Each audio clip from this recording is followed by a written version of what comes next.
જેમ કે તમારો આ ક્વેશ્ચન 6 છે, તો ક્વેશ્ચન 6માં એક્સ અને વાય છે.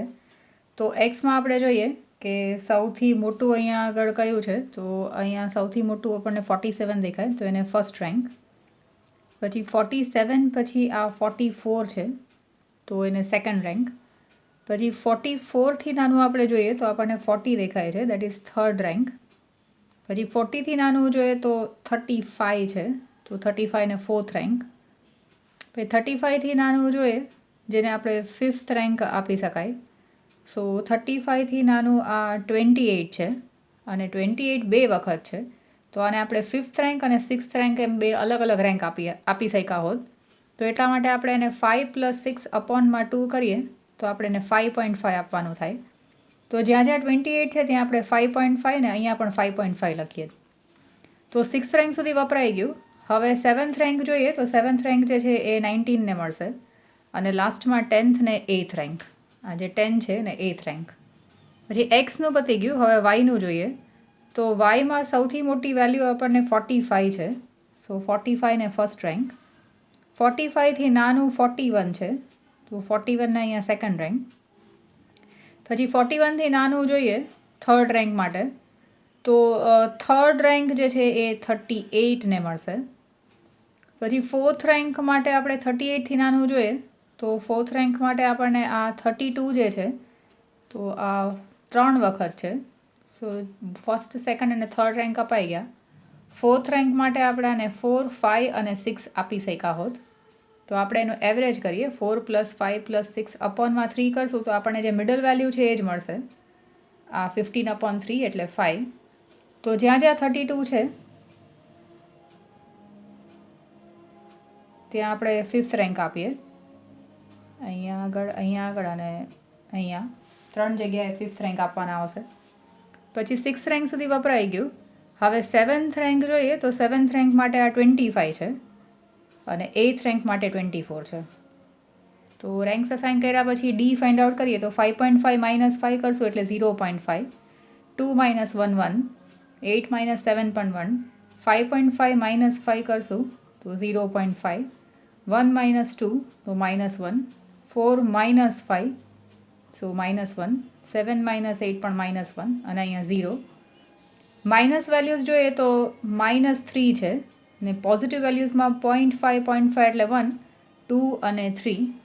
તો -3 અને +3 છે એટલે 0 અને ડી² કરીએ તો અહીંયા 0.25, અહીંયા પણ 0.25.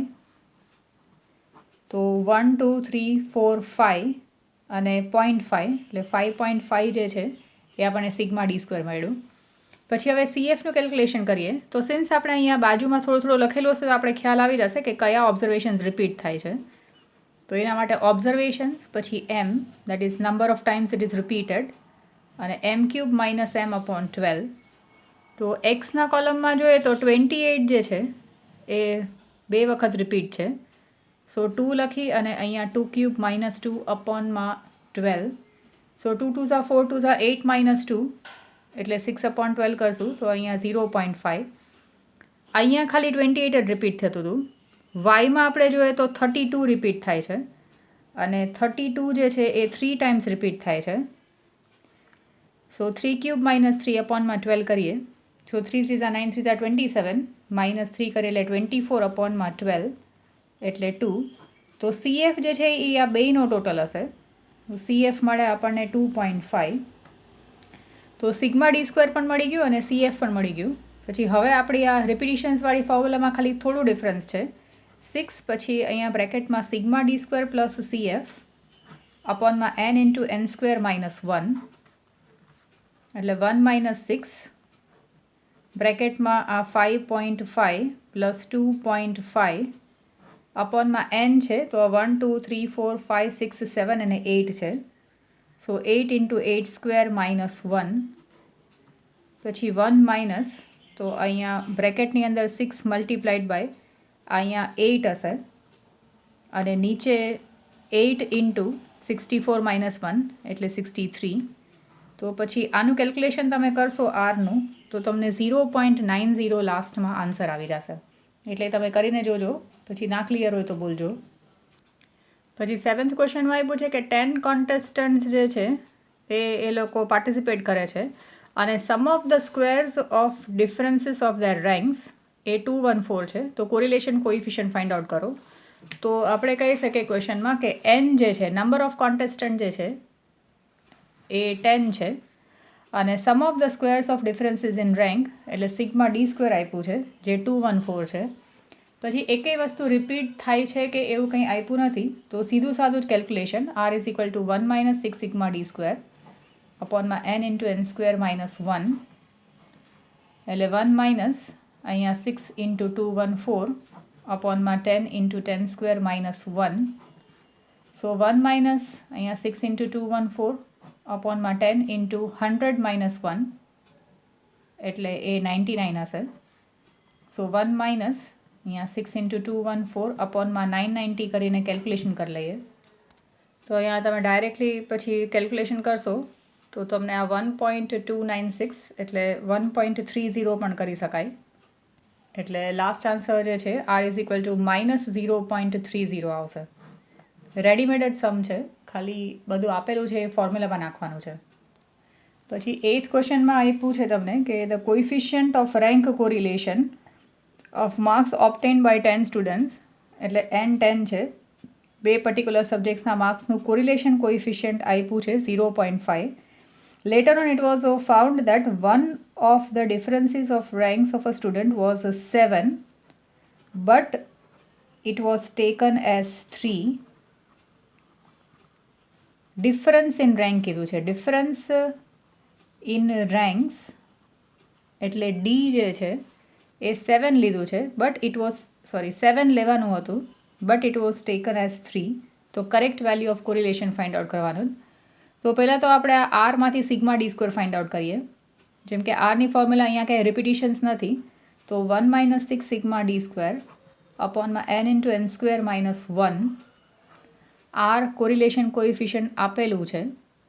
સો 1 માઇનસ 6 સિગ્મા ડી સ્ક્વેર અપોનમાં 10 into 10 square minus 1. So 0.5 is equal to 1 minus 6 sigma D square અપોનમાં 100 માઇનસ 1 એટલે 99 થશે અને ઇન્ટુ 10 કરશું તો આપણે અહીંયા 990 થશે. પછી આ જે છે એને આખાને આ સાઈડ શિફ્ટ કરી નાખીએ તો આ 6 સિગ્મા ડી સ્ક્વેર અપોનમાં 990 is equal to 1 minus 0.5. Once again 6 sigma D square upon 990 is equal to 0.5. એકલું સિગ્મા ડી સ્ક્વેર છે એ 0.5 ઇન્ટુ 990 અપોનમાં 6. તો આ કેલ્ક્યુલેશન કરશું તો સિગ્મા ડી સ્ક્વેર આવશે 82.5. હવે આપણને કીધું છે કે ઓબ્ઝર્વેશન જે છે જેમ કે ડી અને ડી સ્ક્વેર કરીએ, so difference in observations or difference in ranks was 7 but it was taken as 3. So 7 જે છે એ કરેક્ટ હતું અને ઇટ વોઝ ટેકન એઝ 3 છે તો એ રોંગ છે. સો 7 7 49 આપણે પ્લસ કરવું પડે અને 3 3 9 જે છે એ રોંગ છે એટલે માઇનસ કરવું પડે. સો આપણે correct sigma D square find out કરીએ. So that is equal to 82.5, એમાં પ્લસ 49 અને માઇનસ 9. તો અહીંયા કરેક્ટ સિગ્મા ડી સ્ક્વેર જે છે એ આપણને 122.5 આવશે. અને એ મળ્યા પછી આપણે ફરીથી આપણે correct correlation coefficient find out કરી નાખીએ. આ correct R is equal to 1 minus 6 sigma D square અપોનમાં N into N square minus 1. તો 1 માઇનસ અહીંયા આપણે 6 ઇન્ટુ 122.5 કરી નીચે ડાયરેક્ટલી 990 લખી શકીએ. તો પછી ડાયરેક્ટલી જ તમે આ 122.5 મલ્ટીપ્લાઇડ બાય 6 ડિવાઇડેડ બાય 990 કરશો તો આ જે પણ આવે એને તમે 1માંથી માઇનસ કરવાનું છે. 1 માઇનસ 0.74. સો 1 માઇનસ 0.74 કરશો તો લાસ્ટ આન્સર 0.26 આવશે. તો 0.26 જે છે એ કરેક્ટ કોરિલેશન કોઇફિશિયન્ટનો આન્સર છે. એના પછી એક ઇલિસ્ટ્રેશન 32 છે પેજ 105 ઉપર, જે મીટમાં પણ કરશું પણ આ પહેલેથી જોઈને રાખજો. જેમ કે to know the relation between the ability of two different subjects for the students a sample of 7 students is taken. તો એન જે છે એ 7 છે. From the information of marks in 2 subjects for 7 student it is known that sum of the squares of differences in ranks. Sum of the squares of differences in ranks જે છે that is sigma D square આપ્યું છે. Sigma D square જે છે એ 25.5 છે. Further આપ્યું છે કે it is known that 2 students got equal marks, મતલબ 2 જણાને ઇક્વલ માર્ક્સ છે અને બાકીના બધાને અલગ અલગ માર્ક્સ છે. તો આમાં આપણને હિન્ટ આપ્યું છે કે આપણે આમાં CF પણ કરવું પડશે, કારણ કે 2 સ્ટુડન્ટ્સને ઇક્વલ માર્ક્સ છે. સો રિપિટિશન્સ માટે આપણે કઈ ઓબ્ઝર્વેશન્સ કયા છે એ આપણને ખબર નથી, પણ 2 વખત રિપીટ થાય છે તો m³ - m/12 કરીએ. સો 2³ - 2/12 કરીએ તો એ આપણને 0.5 આવશે. 2 2 4 2 8 -2/12. સો ઇન શોર્ટ સમમાં આપણને σd² આપેલું છે અને આ CF માટે એક ખાલી ઇન્ફોર્મેશન આપ્યું છે કે 2 સ્ટુડન્ટ્સને સરખા માર્ક્સ છે. કદાચ એવું કીધું હોત કે 3 students have got same marks or equal marks, તો અહીંયા આપણે 3 લઈને કરત. ઓબ્ઝર્વેશનનું આપણે કામ નથી, કેટલી વખત રિપીટ થયું છે એ લોકોએ સેન્ટેન્સમાં આપ્યું છે. એ લોકોએ આપ્યું છે કે it is also known that 2 students got equal marks. એટલે આપણે અહીંયા 2 લઈને 2³ - 2/12 કર્યું. તમને અહીંયા કીધું હોત કે 3 સ્ટુડન્ટ્સ ગોટ ઇક્વલ માર્ક્સ, તો આપણે અહીંયા 3 લખીને 3³ - 3/12 કરત.